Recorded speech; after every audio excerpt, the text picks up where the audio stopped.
ব্যাস, এই কাচাকুচিগুলো করে যে কি শান্তি হয়েছে না, কি বলবো।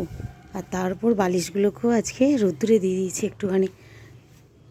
একদম ঠান্ডা পাথরের মতো হয়ে গিয়েছিল জানো। আর রোদ্দুরটা যেহেতু খুব চড়া উঠেছে, তাই ভাবলাম যে না, আজকে একবার দিয়েই দিই রোদ্দুরে।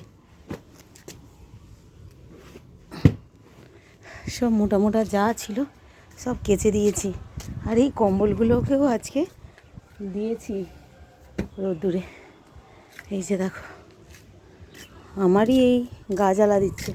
আজ এই রোদ্দুরটা বেশ চড়া উঠেছে।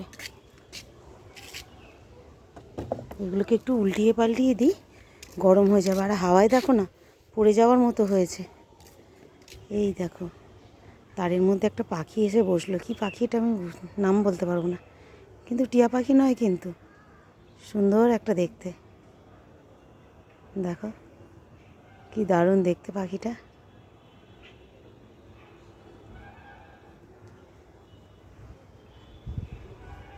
বিকেলবেলা আরও সুন্দর সুন্দর পাখি দেখা যায়, পাখির ডাক শোনা যায়।